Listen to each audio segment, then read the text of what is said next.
think it's the dynamic of bringing people together. Yeah. Pandemic, I just got completely addicted and I started playing every other day. I don't think any club in Miami really has the full package. I fell in love with architecture from day one. That's a good question. Here in Miami, it's hard. Welcome to this Padel. Today we have a very special guest, Roxana Matticoli, and we also have a very interesting topic. We are seeing a new trend in paddle clubs, which is the third space. What's the secret sauce that makes you be willing to spend more time in the club? Very usually, it's not just the community or just the court or just the coach, it's also the design, how things are designed, buildings, in order to make you be willing to spend more time and have a enjoyable time. So Roxana, welcome to this Padel. Thank you, Rosa. Thank you for having me here. We were willing to help you here for a long time, so finally has happened. I'm very happy for that. And for those that don't know you, you're not just an avid paddle player, you're also a very prestigious architect. As you've told me many times, you're very modest, and that way you are here to tell everybody. And one of the things that really got my attention while we were becoming friends, because we are friends, it was your story about New York and going to college there. So who are you and why did you decide to become an architect? This is going back quite a while now. I grew up in New York and I was always intrigued by the bridges. New York City bridges always caught my eye. I thought I was going to be an engineer. Before I actually applied to any schools, I was looking at schools for engineering. And it was interesting because I applied to one school that was in New York City. I didn't want to move out of the city. I wanted to stay in the city.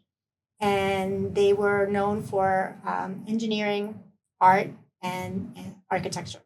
So when I got their brochure, that actually the administrative that give you the information about the schools and what the different subjects were, I noticed that the faculty had quirky photos. So the artists were goofy, standing on their heads, and I was like, well, that's kind of strange. And then the engineers were all wearing ties and three-piece suits and older men, and it was kind of, it didn't look very appealing, very inviting. So I turned the page, and then there's the architect. The architect, half were funny, silly, goofy, standing on their heads, and the other half were wearing suits. And I was like, that's interesting. So that's how I decided to go into architecture school. Okay, but you may have the chance to go to a regular one, but you went to Carnegie Mellon, right? So how was that experience to be in one of the top schools, especially for design and art, also engineering in this country? Carnegie Mellon has an amazing campus. Very surprised because when I applied to it was top 10 architecture schools in the United States. And I applied to all top 10. And Carnegie Mellon is the one that I least knew about, but it was ranked really high. I think it was third at that time. And so I got a lot of advice. That's the school to go. And also a lot of people were saying that Pittsburgh at that time was not the best city to be in, and people would joke about it. It was the pit of the United States. Honestly, when I went there, it was beautiful. It was amazing. I fell in love with architecture from day one. Love it. And you moved to Pittsburgh, spent some time there, cold winters, all those things that we don't like. But as soon as you graduated, you decided to go to Europe and go to Barcelona. So why did you make that move? What makes you go to the other side of the pond and explore? Interesting. I did a semester abroad. I studied in Rome, actually, and my dream was actually to move to Italy. I wanted to learn to speak Italian. I love the Italian culture. And shortly after graduating, and I was looking to, New York was kind of tough at the time. There was a recession hitting New York City. It was expensive city, so I was looking at other options, and my dream was to move to Europe. I just wanted to go to Italy.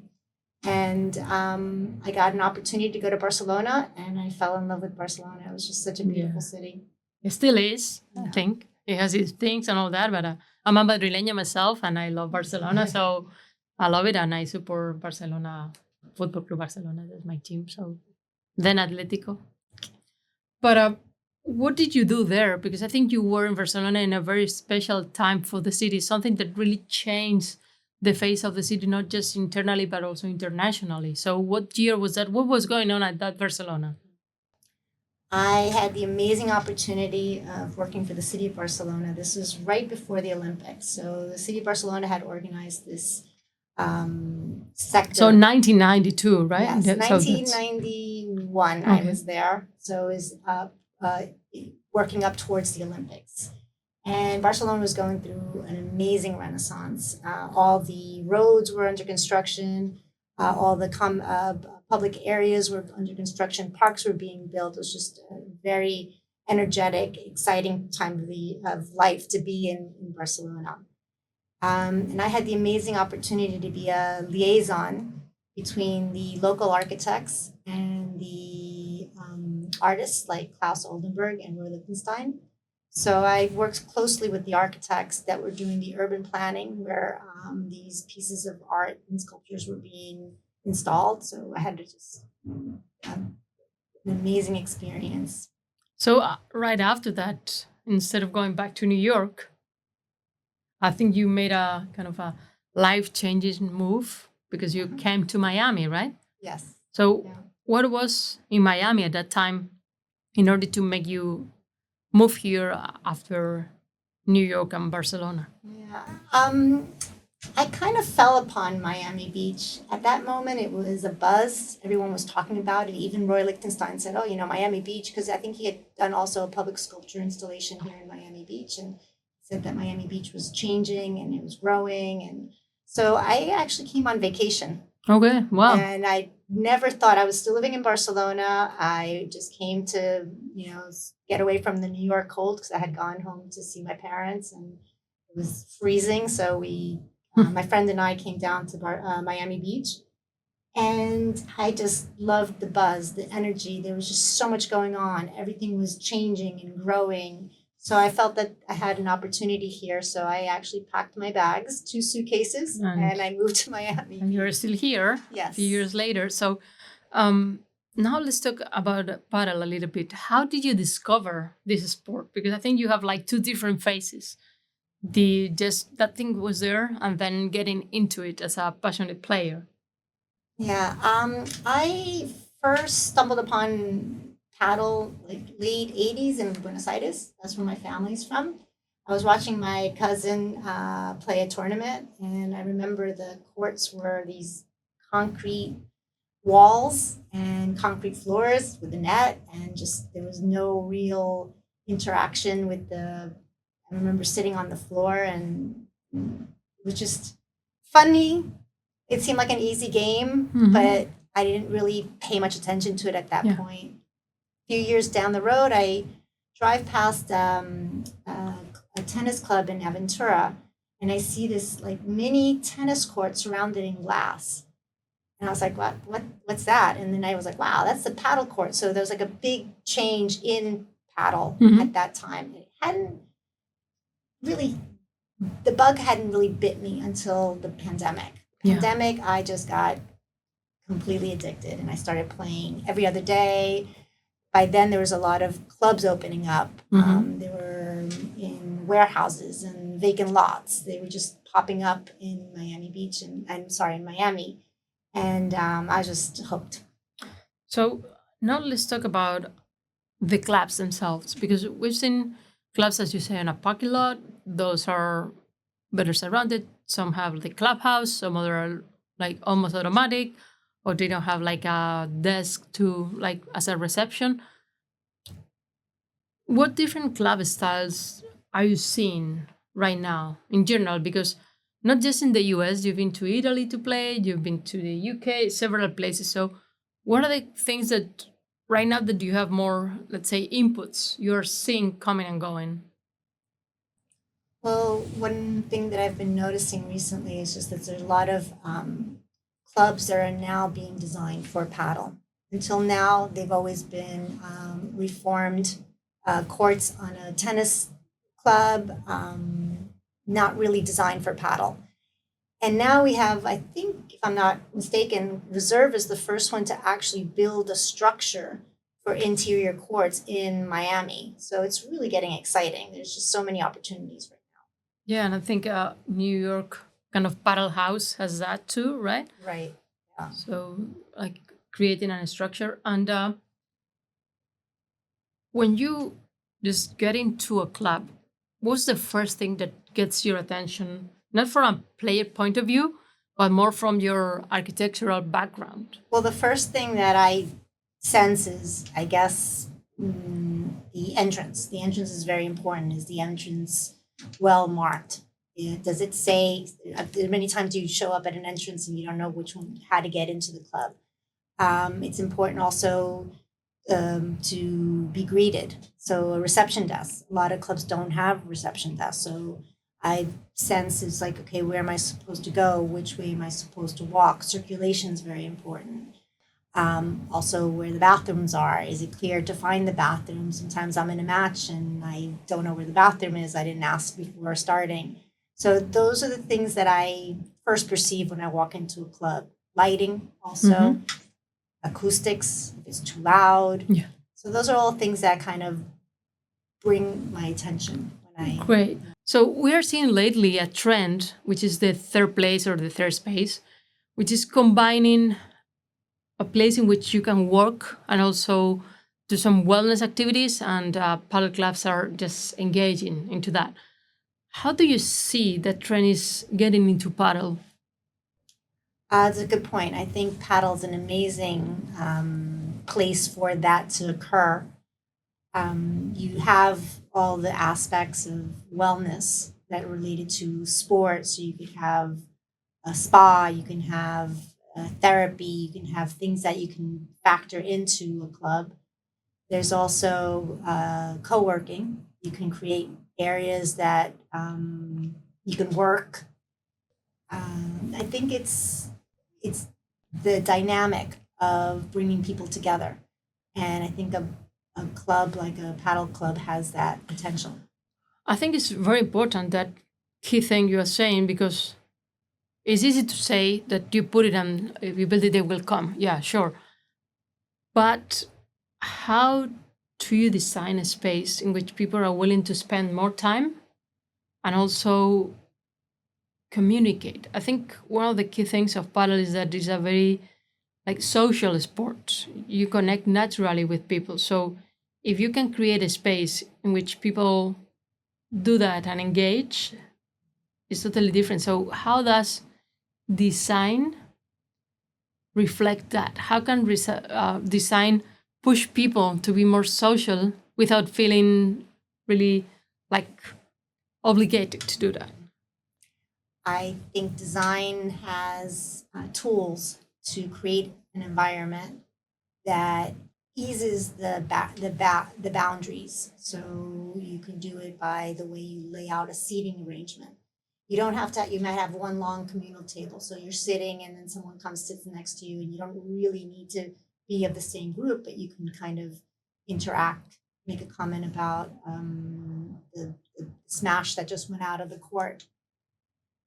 I think it's important that the areas have clear view to the court because that's what you're there for. When you uh, hear about this, let's say, trend, what do you think are the key elements to make it happen? The key elements for a successful club, I think, are, of course, the court, as I mentioned before, clear views, sight lines from any of the seating areas to watch the game. You also have the acoustics. Acoustics is the game is loud, high ceilings if it's an interior space. If it's an exterior space, you also have issues with sound.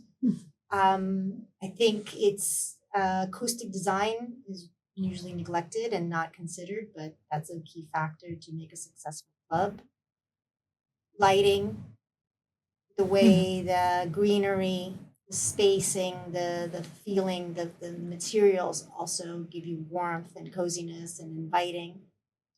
Also important are the secondary spaces like the bathrooms. You're playing a game, you want to have the facilities that are comfortable, that have the products that you need so that you can shower and then you can continue and watch other games once you're done with your game. If you create an inviting environment. Let's say that if you have to design a club, like someone calls you, is like, "Hey, Roxana, we've seen your work. We really love it. We want you to design this. Maybe it could become a franchise. Maybe it could be just a one like very specific and special and unique club.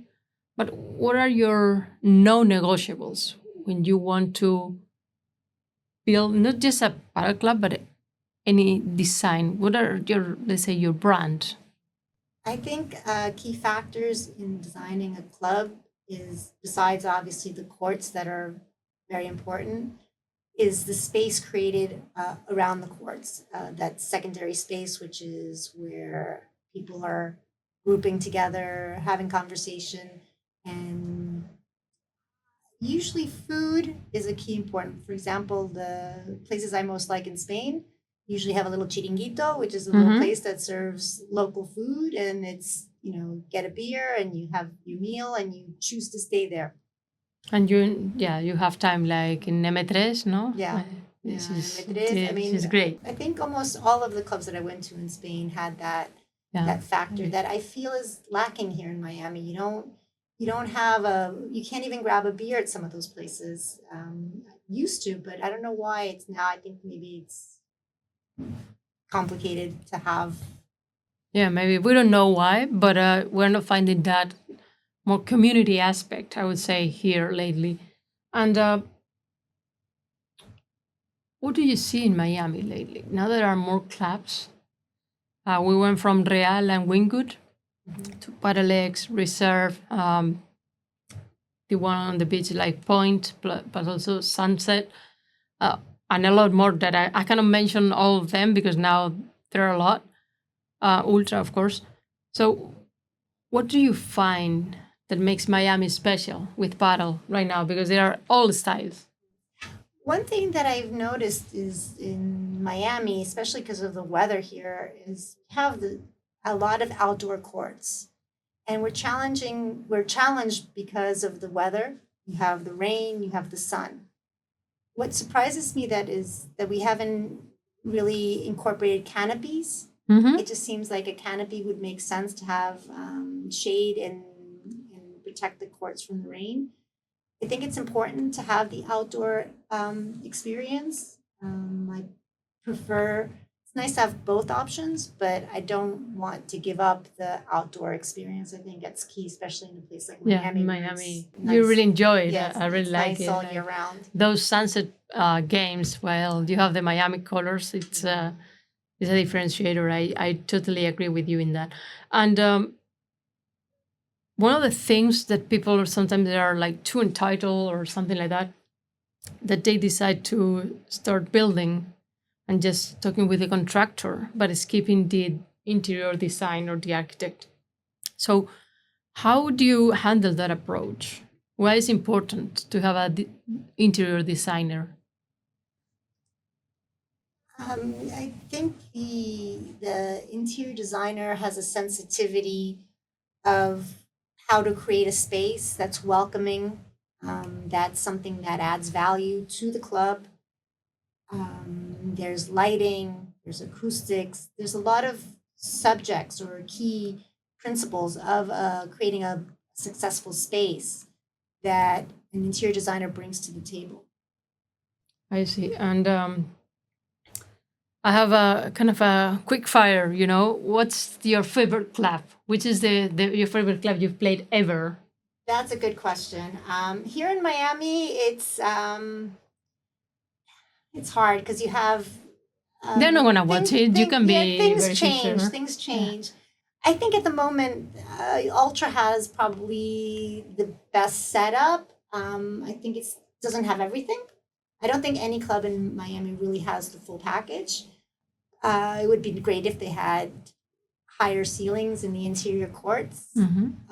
But other than that, I think that they've created nice secondary spaces that people can lounge. Yeah. And think there's Yeah. a good vibe there. So as a player, in which side of the court you play?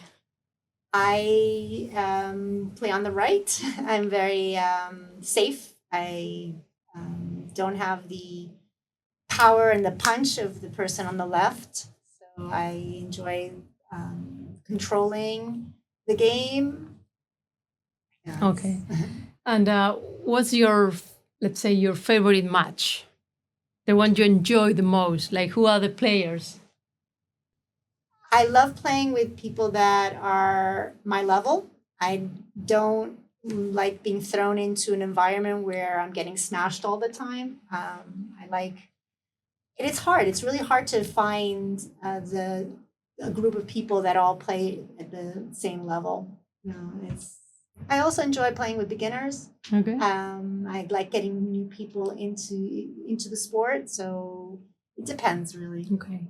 Well, if I have to answer this question, I want to say that I really miss playing with you, Michele, and Tommaso. Oh, To me, that was like the best match ever. So we have to somehow align the planets or the stars to play that again, for sure. Those are the best. Yeah, those were a lot of laughs. Yes, and fun and good Yeah, paddle yeah, sometimes. yeah, Yeah, sometimes. And my last question is very like related to your life a little bit, but also to paddle and work and everything. What keeps you up at night? What really worries you nowadays? What really keeps me up at night is, I think, the advancement of the way the design is now being used to on like social media. And it's not really about the true feeling in the club. It's more about how it looks, and you kind of post it and make it. I feel it's a digital world out there, and it's like all moving very quickly. So I think it's important to design a space that is for the person who is using the space. Okay. So thank you. My pleasure. Thanks for coming.